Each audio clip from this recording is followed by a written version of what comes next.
Captain Jake Morrison sat in the cold metal chair and looked around the huge room. The walls were made of strange crystal that glowed with blue light. Above him, 5 giant screens showed the faces of the Galaxy Council members. Each one looked different and scary in their own way. The Vorthok looked like a walking mountain of purple crystal. Its voice sounded like breaking glass when it spoke. The Ethereal was just a cloud of green gas that moved like it was alive. The hive mind member had too many eyes and arms that moved like a spider. The Depths creature lived in a tank of water and had tentacles that never stopped moving. The Luminari was pure white light that hurt to look at directly. Jake felt small in this place. The council chamber was bigger than a football stadium. Everything was designed to make visitors feel tiny and weak. That was the point. The galaxy. Council wanted everyone to know who was in charge. Ambassador Lisa White sat next to Jake. She was nervous. Jake could see her hands shaking a little.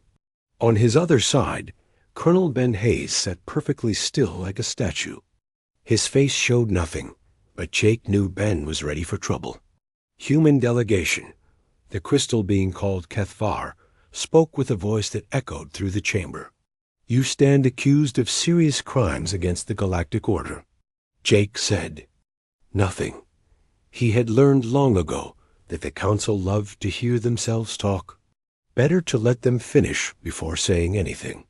"Your species has expanded to 47 star systems without permission," Kethvar continued. "You have built cities on worlds that belong to the council. You have created weapons and ships that are too advanced for a young race like yours." The gas creature called Zephyros moved closer to its screen. "Most serious of all, you refuse to accept your place in the natural order. Every species must know where they belong. Humans belong at the bottom." Jake felt anger building in his chest, but he kept his face calm. He had practiced this moment many times. The council expected humans to get angry and make mistakes. They wanted to see fear and begging. The Galaxy Council has made its decision. The spider-like Veltar clicked its mouthparts. Humanity will return to its home world immediately. All colonies will be abandoned. All advanced technology will be surrendered. The water creature Aquaris spoke next. Its voice bubbled like it was drowning. "Earth will be surrounded by an energy barrier.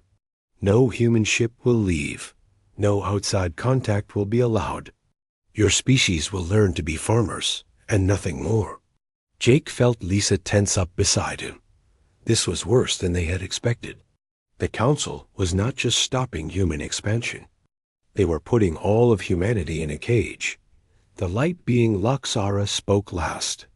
Its voice was like a whisper that somehow filled the entire room. "This is the price of defiance.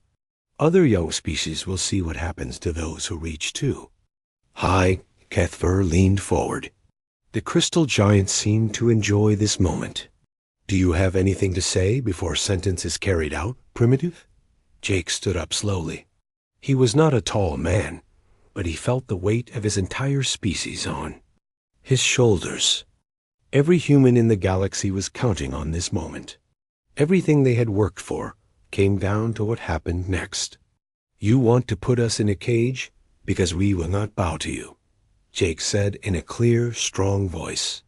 "You think we are just another weak species that will accept whatever you decide. That is exactly what you are." Kethvar's voice rang with mean laughter. "Humans are children playing with toys they do not understand." Jake smiled. It was not a happy smile. It was the smile of a man who knew a secret that would change everything. "You have made one big mistake in all your planning," Jake said. 5 council members looked at each other. They had ruled the galaxy for thousands of years. No young species had ever spoken to them this way. "And what mistake is that?" Kethvar asked. The crystal being sounded annoyed now. "You think we came here to ask for mercy," Jake said.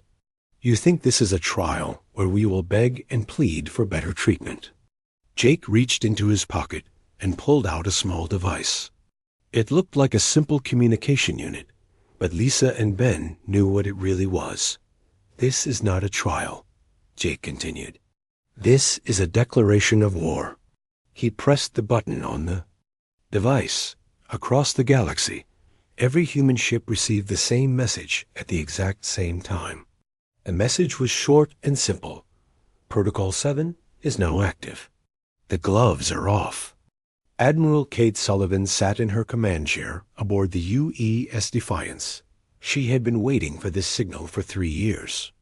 Around her, 500 human warships hung in space like sleeping giants. They had been hidden in the darkness between stars, waiting for this moment. "All ships, this is Admiral Sullivan." She spoke into her communication system. "Execute Operation Thunder. Show them what happens when you corner a human." Back in the council chamber, alarms began to sound. The 5 ancient beings looked at their screens in confusion. Reports were coming in from across the galaxy. Human ships were appearing everywhere at once. These were not the small exploration vessels the council knew about. These were warships, and they were bigger and more advanced than anything humans were supposed to have. "Impossible," Kethver whispered. "Our scouts reported only civilian ships." Jake was still smiling. "Your scouts saw exactly what we wanted them to see. Did you really think a species that could cross space would be stupid enough to show you our real strength?" Ben Hayes stood up next to Jake. The colonel had been quiet until now, but his voice was steady and cold. "Humans have a saying, never start a fight you cannot finish. You just started a fight with the wrong species." Lisa White looked at the chaos on the council screens. Ships were exploding, bases were under attack, and the mighty Galaxy Council was learning what human anger looked like. "We tried to be peaceful," Lisa said. "We tried to follow your rules and fit into your system. But you would not let us be free." Jake looked directly at Kethver. The crystal being was no longer laughing. Fear was starting to show in its glowing eyes. "You wanted to judge us by your standards," Jake said. "You wanted to treat us like animals in a zoo. Now you get to see what happens when you cage a predator instead of prey." The screens around them showed human ships moving through space like wolves hunting sheep. The Galaxy Council's mighty fleets were being torn apart by weapons they had never seen before. "The age of the Galaxy Council is over," Jake said. "The age of freedom has begun." Admiral Kate Sullivan watched the main screen as her fleet jumped out of hyperspace. 500 human warships appeared around the Rigel system like ghosts becoming real. The alien mining stations never saw them coming. "Target all Vorthic crystal farms," Sullivan ordered. "Begin Operation Shatter." Captain Ryan Stone commanded the flagship UES Retribution. He had waited 3 years for this moment. The crystal beings thought they were untouchable because their bodies were harder than steel. They were about to learn that humans had found their weakness. "Fire sonic cannons," Stone commanded. The human ships opened fire with weapons the aliens had never seen. Instead of lasers or missiles, the ships shot pure sound waves. The sonic blasts hit the crystal mining platforms, and the Vorthic workers screamed as their bodies began to crack like glass. Dr. Allen Parker had spent 5 years developing these weapons in secret. He knew that crystal beings could be shattered if you hit them with the right frequency. Every alien race had a weakness. Humans had found them all. On Earth, General Lisa Turner stood in the command center deep under the Rocky Mountains. Above her, the planet looked peaceful and defenseless. That was exactly what they wanted the Galaxy Council to think. "Activate the defense grid," Turner ordered. Across the planet, mountains split open to reveal massive railguns. The weapons had been built in secret over 10 years. Each gun could shoot a metal slug the size of a car at nearly the speed of light.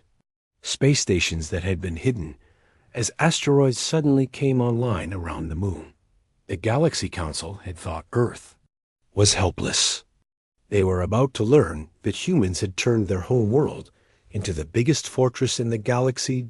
Commander Amy Davis led her squadron against a Vorthic supply depot in the Alpha Centauri system. Her ships carried electromagnetic pulse, bombs designed to disrupt the crystal beings' energy systems. Remember, these creatures have ruled the galaxy for thousands of years, Davis told her pilots. They think they know everything about war. Show them they know nothing about fighting humans. The human fighters swept down on the alien base like hunting birds. The Vorthic defenders tried to fight back, but their crystal ships moved too slowly. Human pilots had trained for speed and chaos. They danced around the alien vessels and planted bombs on their hulls. When the MB bombs exploded, the crystal ships went dark. The Vorthic inside lost all power and drifted helplessly in space. Some of the crystal beings actually cracked from the shock of losing their energy. Lieutenant Colonel Steve Wilson led the first boarding party onto a captured ethereal gas ship. His Marines wore special environmental suits that let them fight in any condition. They carried containment fields, designed to trap beings made of gas. "Secure all sections," Wilson ordered through his helmet radio. "These gas bags think they can hide by becoming invisible. Our scanners can see them anyway." The ethereal crew tried to escape by spreading out through the ship's air system. But the human soldiers had come prepared. They filled the ship with a special gas that made the ethereals glow bright red. Suddenly, the invisible aliens were easy targets. The Marines activated their containment fields and began trapping the ethereals like catching smoke in bottles. The gas beings had never been captured before. They screamed in frequencies that hurt human ears, but the soldiers kept working. In the Tau City system, Captain Mark Davis fought against a hive mind swarm fleet. The insect ships moved in perfect formation because they all shared one mind. Dr. Parker had given Davis a special weapon for creatures like this. "Deploy pheromone scramblers," Davis ordered. His ship released a cloud of chemicals that confused the hive mind insects. Suddenly, the swarm ships could not communicate with each other. They flew in circles and crashed into their own vessels. The perfect formation became total chaos in seconds. The human fleet picked off the confused alien ships one by one. The hive mind had never faced an enemy that could break their mental connection. They did not know how to fight as individuals. Sergeant Mike Taylor led a marine assault on an underwater depths military base. The aquatic aliens thought they were safe in their ocean world. They had never fought land creatures underwater before. Taylor's Marines wore powered armor that let them move underwater like they were on land. They carried pressure weapons that could crush the fish-like aliens in their own element. "The water is supposed to protect them," Taylor told his squad as they swam toward the base. "Let's show them that humans can fight anywhere." The depths defenders shot water cannons and tried to use the ocean currents against the humans. But the marine armor was too strong. The human soldiers walked along the ocean floor and blasted holes in the alien base. When water rushed into the damaged sections, the depths panicked. They had never seen their own element used against them. The humans pumped the flooded areas full of air and trapped the aquatic aliens in pockets where they could not breathe. Back on the command ship, Admiral Sullivan received reports from across the galaxy. Human forces were winning everywhere. The alien races that had seemed so powerful were falling apart. "Admiral, we are getting surrender signals from 12 different systems," her communication officer reported. Sullivan nodded. This was going better than anyone had hoped. But she knew the real test was still coming. The Galaxy Council would not give up easily. "Send a message to all human commanders," Sullivan ordered. "Phase 1 is complete. Begin Phase 2. Target all Council military bases." Dr. Helen Brooks worked in her laboratory aboard the research ship UES Discovery. She was putting the final touches on humanity's greatest secret weapon. It was not a bomb or a gun. It was something much more dangerous to the Galaxy Council. Brooks had discovered how to permanently change the alien beings that made up the Council. The energy creatures could be forced into solid bodies. The gas beings could be crystallized. The hive minds could be separated into individual insects. "The weapon is ready, Admiral," Brooks reported to Sullivan. "When you give the order, we can strip the Council members of everything that makes them powerful." Sullivan smiled.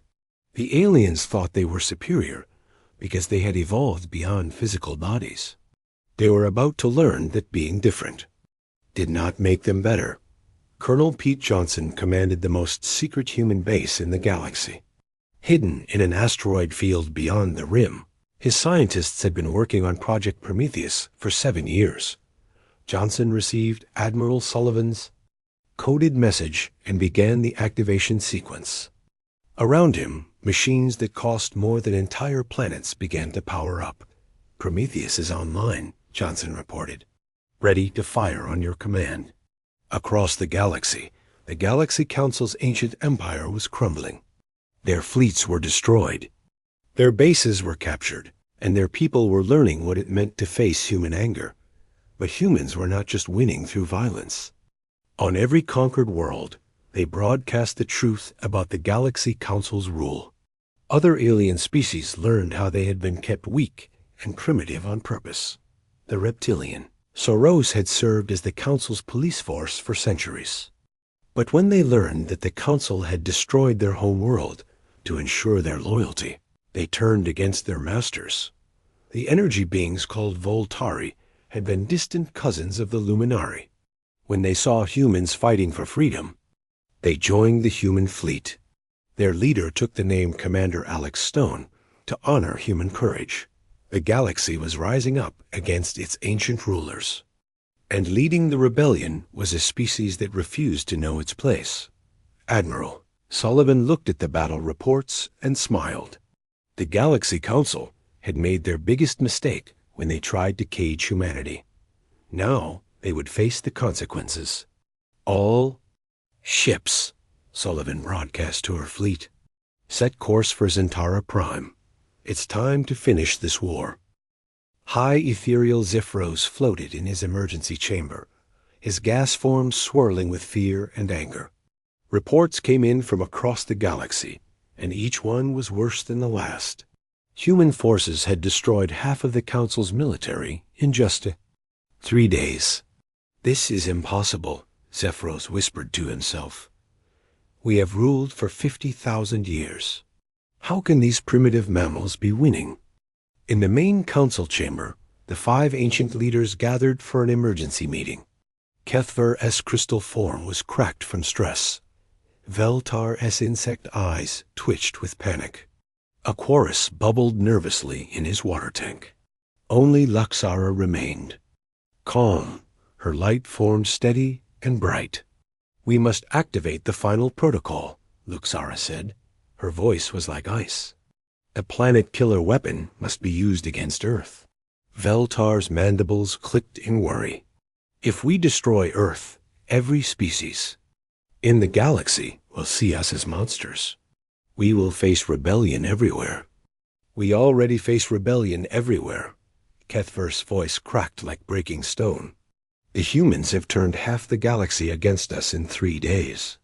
At least if we destroy them, we can rebuild our empire." Aquarus swam in circles in his tank. "The weapon has never been tested on a planet with defenders. Earth's shield generators might protect them. Then we will use the weapon on their colonies first," Luxara decided.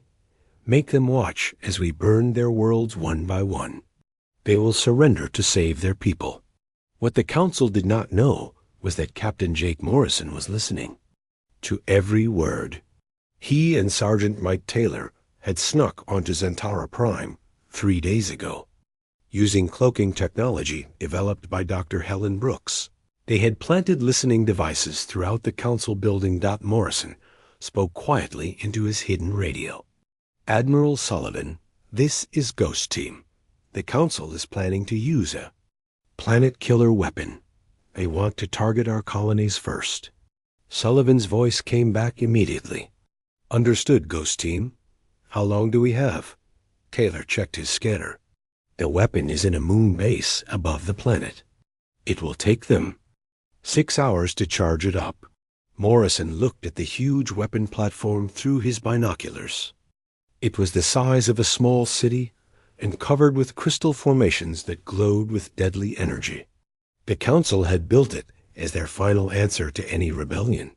Admiral, we need to activate Prometheus now, Morrison said. If that weapon fires, millions of humans will die. On the human command ship, Admiral Sullivan made the hardest decision of her life. Operation Prometheus was supposed to be saved for the final battle. But if the Council was going to use planet killers, she had to stop them now.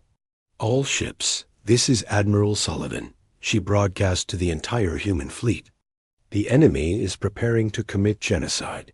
We cannot let that happen. Dr. Johnson, activate Prometheus immediately. In his hidden asteroid base, Colonel Pete Johnson received the order. Around him, the massive Prometheus device hummed with power.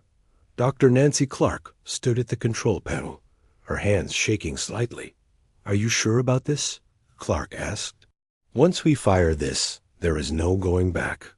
We will change the nature of the Galaxy Council species forever. Johnson nodded grimly. They chose to threaten our families. They made this necessary. Clark pressed the activation button.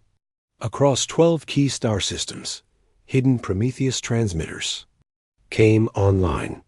The devices had been placed in secret over 2 years. Now they began sending out waves of energy that would reach every corner of the galaxy. On Zentara Prime, Luxara suddenly screamed. The energy being felt something terrible happening to her essence. Around her, the other council members began to change in ways that horrified them. Luxara, as pure energy form, began to solidify. For the first time in millions of years, she felt the weight of a physical body. Arms and legs formed from her light. A face appeared where only brightness had been before. Zephyros watched in terror as his gas form crystallized. The ethereal became solid matter, trapped in a body of green crystal that he could not control. He tried to float away, but crashed to the floor instead.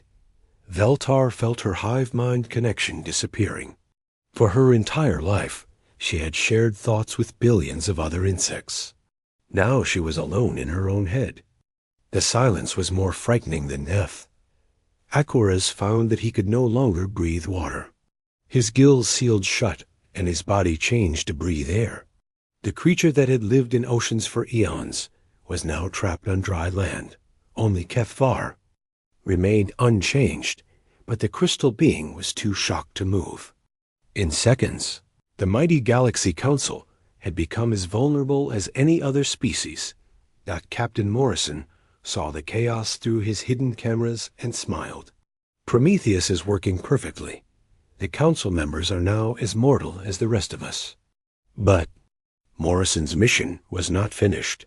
While the council panicked about their transformation, he and Taylor had to stop the planet-killer weapon. They made their way through the confused alien defenders toward the transportation pad that would take them to the weapon platform. Security is a mess, Taylor reported, as they moved through corridors full of panicking aliens. Everyone is too confused to stop us. They reached the transport pad and activated it. In a flash of light, they appeared on the weapon platform high. Above Zentara Prime, the massive gun was almost finished charging. Energy crackled along its crystal barrel as it prepared to fire at the human colony of New Boston. Morrison pulled out his demolition charges while Taylor covered him. They had practiced this mission dozens of times, but never under real conditions. 60 seconds until the weapon fires, Taylor warned. Watching his scanner, Morrison worked as fast as he could, placing explosives on the weapon's power systems. The charges were designed by Dr. Parker specifically to destroy crystal technology. Each one would create a sonic pulse that would shatter the weapon's focusing arrays. "Charges set," Morrison reported. "Time to go." They ran toward the escape pods as the first explosion rocked the platform. Behind them, the planet-killer weapon tore itself apart in a chain reaction of sonic blasts. Pieces of crystal flew everywhere. As the mighty gun collapsed into scrap metal, back in the council chamber, the transformed aliens felt their weapon die. Luxara tried to stand on her new legs, but fell down instead. She had never needed to balance a physical body before. "This is what you wanted to do to us." Morrison's voice came from hidden speakers throughout the chamber. "Strip away everything. That makes us who we are. Now you know how it feels." Kethver looked at his transformed colleagues and felt fear for the first time in his existence. These humans had done something no species had ever accomplished. They had made the Galaxy Council mortal. "What do you want?" Kethver asked. The empty-aired Dot Morrison stepped out of the shadows, his cloaking device deactivating. Taylor appeared. Beside him, weapon ready. The two humans looked small compared to the giant crystal being, but they were the only ones in the room who were not afraid. "We want you to face justice," Morrison said simply. "You have oppressed this galaxy for 50,000 years. That ends now." Outside the building, Admiral Sullivan's fleet arrived in orbit around Zentara Prime. The ancient capital world's defenses had been designed to stop conventional attacks. Against human adaptive tactics, they were useless. The planetary shields flickered and died as human ships used sonic weapons to disrupt the crystal generators. Defense platforms that had protected the world for millennia crumbled under electromagnetic pulse attacks. Colonel Ben Hayes led the assault on the Council's emergency bunker. His Marines had trained for this moment. They moved through the alien, building like they owned it, neutralizing defenders and securing key areas. "Building secured, Admiral," Hayes reported. "We have the Council members in custody." Sullivan looked at the reports from across the galaxy. Human forces had captured every major Council stronghold. The ancient empire was finished, but more importantly, other species were joining the human cause. The Sorrows had officially declared war on their former masters. The Voltari energy beings fought alongside human ships. Even some younger Vorthic and Ethereals had turned against the old Council. "This is Admiral Sullivan to all Galaxy Council forces," she broadcast on all frequencies. "Your leaders are defeated. Your weapons are destroyed. Surrender now, and you will be treated fairly. Continue fighting, and you will be destroyed." In the Council chamber, Luxara struggled to stand in her new physical form. She looked at Morrison with eyes that had never existed before. "You have doomed the galaxy," she said. "Without the Council, there will be chaos and war." Morrison shook his head. "Without the Council, there will be freedom. Something your species forgot how to value long ago. The age of the Galaxy Council was over. The age of freedom was about to begin." The Prometheus device's effects spread across the galaxy like ripples in a pond. On 12 key worlds, the ancient Council species found themselves transformed in ways that terrified them beyond measure. On the Luminari, home world of bright Ara, billions of energy beings suddenly felt the crushing weight of physical bodies. They had not been solid matter for so long that they had forgotten how to walk. Creatures that had once danced through space as pure light now stumbled around like newborn children. Had been a luminary war commander for 3,000 years. She had led energy fleets through countless battles. Now she lay on the ground, unable to stand on legs she had never possessed before. "What have the humans done to us?" she whispered through a mouth that felt strange and heavy. On the ethereal gas worlds, the same horror was happening. Beings that had flowed like wind for millions of years were now trapped in crystal shells. They could not move the way they wanted. They could not spread out or become invisible. High Ethereal Morgax tried to phase through a wall like he had done countless times before. Instead, he crashed into it and fell down hard. His new crystal body cracked from the impact. "I cannot die," he said in panic. "I am immortal. I am eternal." But the Prometheus waves had changed the basic nature of what these beings were. They could die now. They could be hurt. They could feel fear and pain, just like any other mortal creature. In the hive mind worlds, the chaos was even worse. For 50,000 years, every insect had shared the same thoughts. They moved together like parts of one giant organism. Now each bug was alone in its own head. Worker drones who had never thought for themselves wandered in circles. Warrior.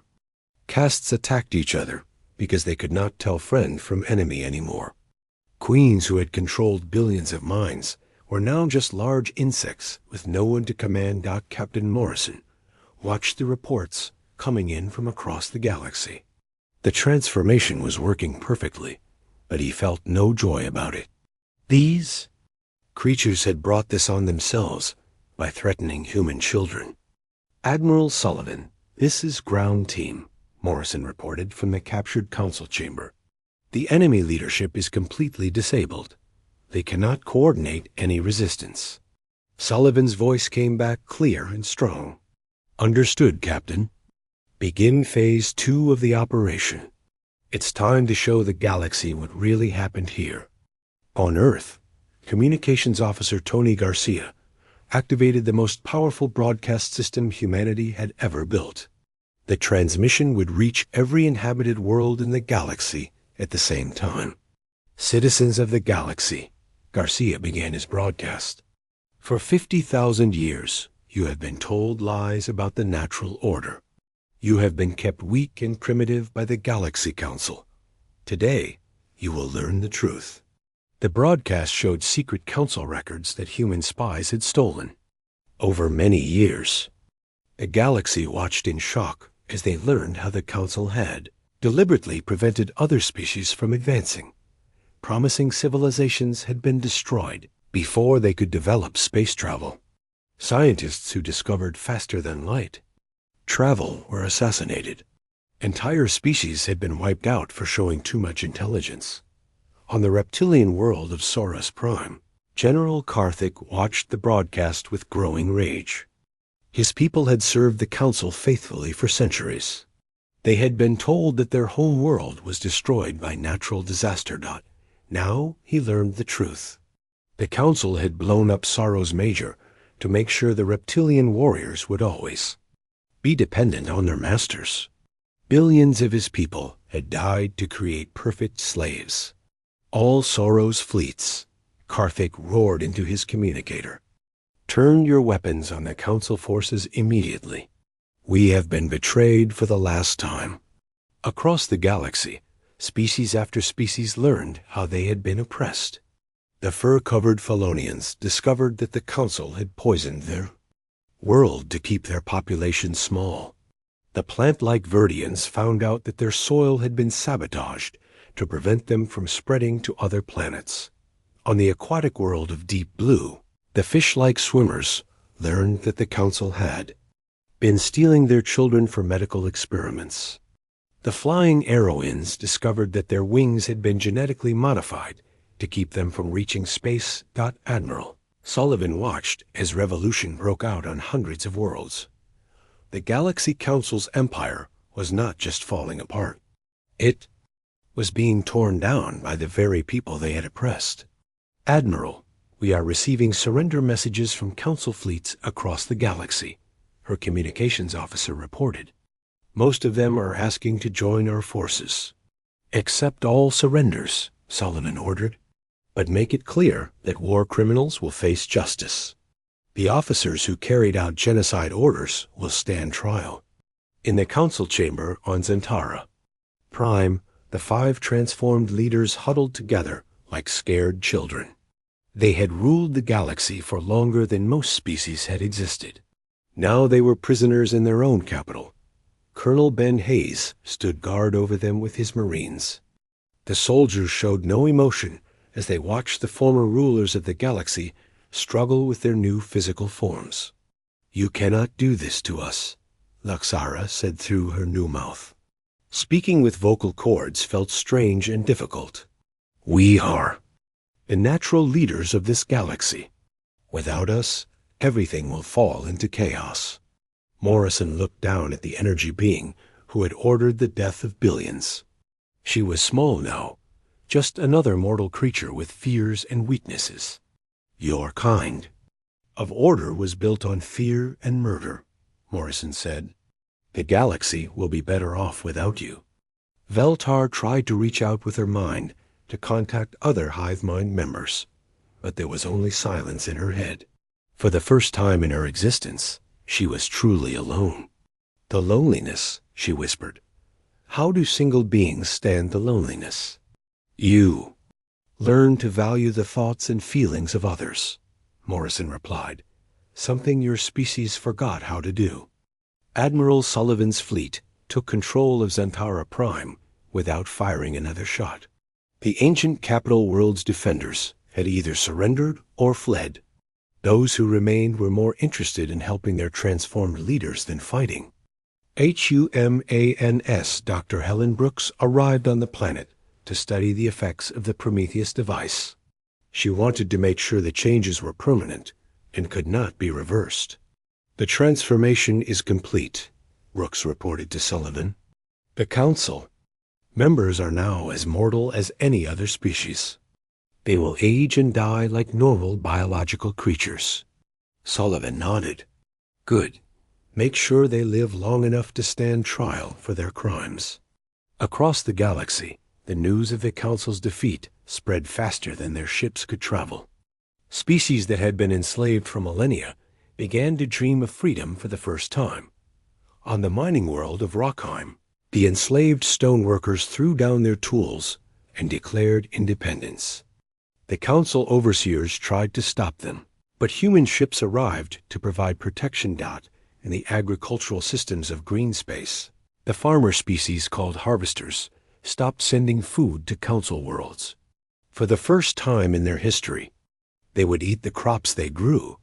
The technology-based builders began designing new machines and ships for themselves instead of their masters. The artistic creators started making beautiful things instead of propaganda for the Council. But humanity did not just destroy the old order. They began building something new. Ambassador Lisa White stood before a gathering of representatives from 200 different species. The meeting was held on a neutral world that had been renamed Freedom Station. The Galaxy Council ruled through fear and division. White told the assembled aliens, "We propose something different, a government based on equality and cooperation." The response was overwhelming. Species after species stood up to support the human proposal. They had tasted freedom and would never go back to slavery. On Earth, President Karen Mitchell addressed a joint session of the Human Colonial Congress and alien delegates. The meeting was broadcast across the galaxy. "We did not seek this war," Mitchell said, looking directly at the cameras. "We wanted to live in peace and explore the stars. But when faced with extinction, humanity does not negotiate with tyrants. We remove them." The president's words were translated into hundreds of Andres languages and broadcast to every world in the galaxy. The message was clear. The age of tyranny was over. In his cell on Zantara Prime, Kethver listened to the broadcasts and felt something he had never experienced before: regret.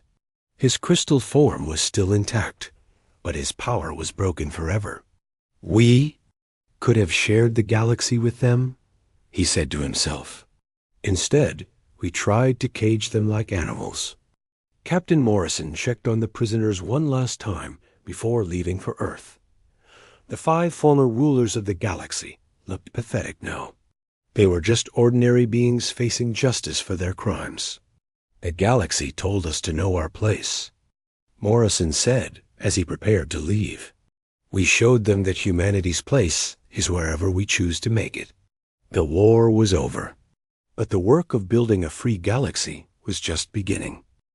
3 months after the fall of the Galaxy Council, Ambassador Lisa White stood at the center of the largest gathering in galactic history.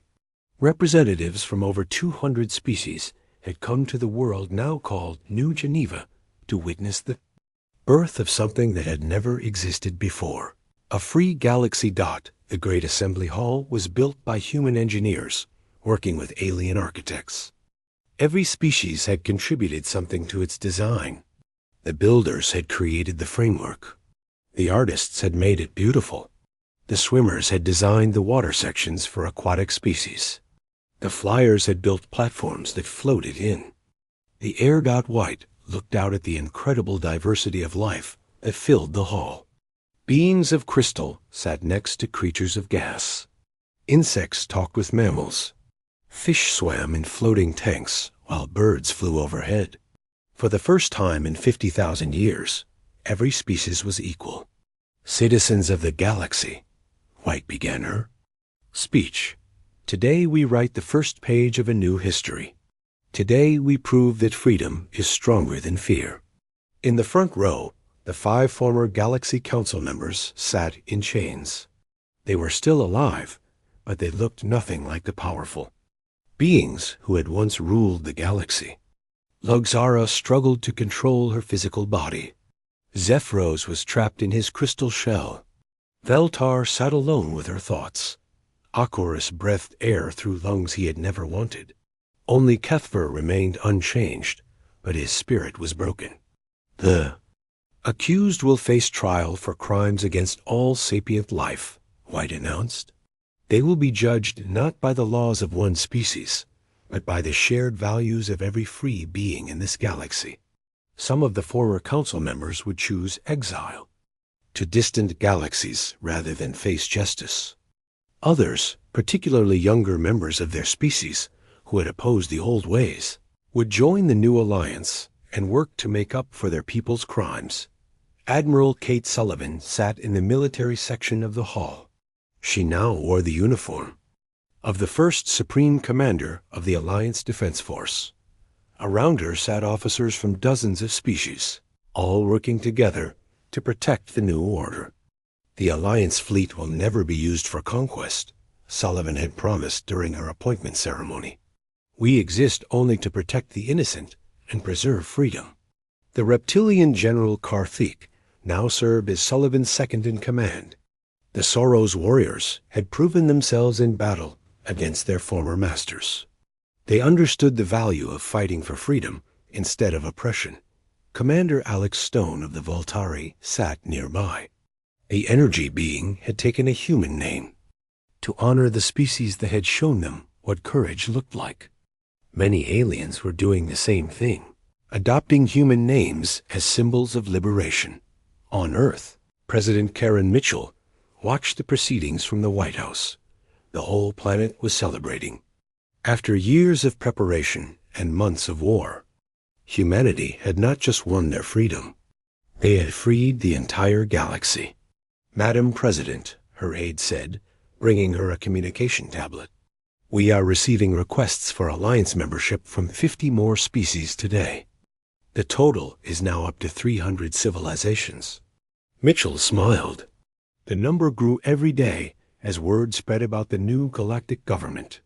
Species that had hidden in the dark corners of space for thousands of years were coming forward to join the Alliance Dot in his laboratory on the research station New Prometheus. Dr. Alan Parker worked with alien scientists to develop new technologies. But these weapons were different from the ones he had built for war. These were tools for peace and exploration. The sonic healing devices are ready for testing, his partner, a crystal being named Clearsong, reported. Clearsong was one of the younger Vorthic who had joined the Alliance. She used her people's natural connection to sound and vibration to help heal instead of harm. Parker nodded. Good. The colony worlds need medical equipment more than weapons now. Across the galaxy, former enemies worked together on projects that would have been impossible under council rule. The hive mind insects, now thinking as individuals, brought new ideas to group problems. The gas beings shared their knowledge of atmospheric sciences. The aquatic species helped terraform ocean worlds. Captain Jake Morrison, now promoted to admiral, led the first joint exploration mission beyond their home galaxy. His fleet included ships from 20 different species, all working together to explore the unknown. "This is Admiral Morrison to all vessels," he broadcast as they prepared to jump to hyperspace. "We go not as conquerors, but as explorers. We carry the hopes of a free galaxy into the darkness." The massive exploration fleet engaged their jump drives and disappeared into the space between galaxies. Behind them, they left a civilization unlike anything the universe had ever seen. On New Geneva, the Great Assembly continued its work. They were writing the laws that would govern the new alliance. Every species had a voice. Every world had a vote.